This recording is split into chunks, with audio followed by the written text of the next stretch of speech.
बेयो मोनसे जोंनि समाजनि बिराद मोनसे गाज्रि जाथाय मुगैथाव जाथाय सासे बैसोगोरा बिबौनि समान फिसौजो होननानै बेखौ फुस्लायनानै इनायै जिनाहारि खालामनानै सासे गथ'नि बिमा खालामनायाव बे हिनजावसानि जिबना माने बरबाद जाहैबाय। खुलुमबाय नोंथांमोनखौ गासैखौबो आं चेनेलाव फिन बरायफिननाय थाबाय। थ' लोगोफोर नोंथांमोना थाम्बनेल आरो भिडिअखौ एसे नायनानै हमनाखाबाय जानांगौ। दायो ससियेल मिडियायाव एक्स आर्मि ब्रजकुमार ब्रह्मआ सासे 13 बोसोर बैसोनि हिन्जावसाखौ देहायारि सोमोन्दो लाखिना गथ' जोनोम जाहोनाय जाथाया ओरैबायदि माने गोसारगासिनो दङ आरो बेयो जोंनि हारिनि थाखाय ओरैबायदि मोनसे मुगैथाव गाज्रि हाबा। थ' दायो बेनि सायाव चिरां जिल्ला आबोफ आरो बिजनी डग्रा आबोफआ साजा होनांगौनि दाबि दैखांदों। थ' बिथांमोना मा बुंदों नोंथांमोना नैबे मोनसे भिडिअखौ नायनानै लाग्रोदो। दिनै जों चिरां जिल्ला आइजो अनसाय आफादा जोंनि चिरां जिल्लानि सिङाव दाखालि 30 अक्ट'बराव मोनसे उन्दै बैसोनि 13 बोसोर बैसो हिनजावसानि सायाव जिथु इनायै गाज्रि रेप केस जानानै थांबाय बेनि सायाव जोङो दिनैहाय फंनैसो बुंनो थाखाय आखायाव लादों। बेयो मोनसे बिराद गाज्रि जाथाय जानानै थांबाय। सासे आर्मि रिटायार ब्रजकुमार ब्रह्म बैसोआ 62 बोसोर बैसोनिमोन। बिथाङा माने जोंनि बे बिजनीनिनो ओनसोलनिनो सासे उन्दै 13 बोसोर बैसोनि हिनजावसाखौ थाखो 8 आव फरायनाय 13 बोसोर बैसोनि हिनजावसाखौ इनायै फुस्लायनानै रेप खालामनानै सासे गथ'नि बिमा खालामदों। थांनाय 30 अक्ट'बरावनो बे गथ'नि डिटेल्स खौरांखौ मोननाय जादों। बे पेटागाव बिजनीनि पेटागाव सरकारि हस्पिटालाव सासे गथ'नि बिमा जानो गोनां जादों, बुलि जानांनाय जादों। गथ'सायाबो हौवासा।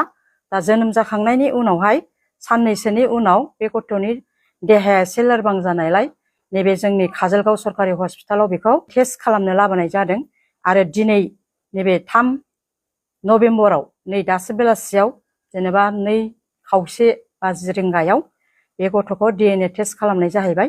बाहाय जोंबो बेखौ फैनानै खबर लाफैनाय जादों।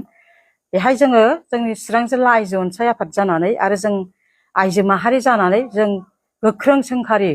बेयो मोनसे जोंनि समाजनि बिराद मोनसे गाज्रि जाथाय मुगैथाव जाथाय सासे बैसोगोरा बिबौनि समान फिसौजो होननानै बेखौ फुस्लायनानै इनायै जिनाहारि खालामनानै सासे गथ'नि बिमा खालामनायाव बे हिनजावसानि जिबना माने बरबाद जाहैबाय।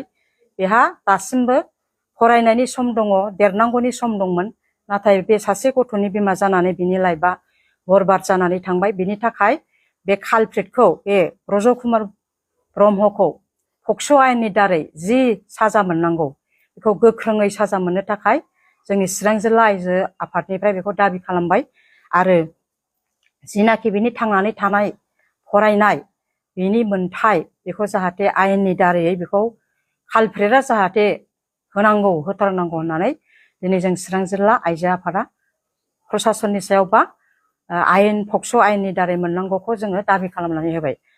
दा जोङो बे गथ'आ जाहाथे उनावहाय दासो जिहेतु 13 बोसोर आरो दासो 8 थाखोआव फरायगासिनो दङ, बिनि हालोदा दा बारा मोजां नङा।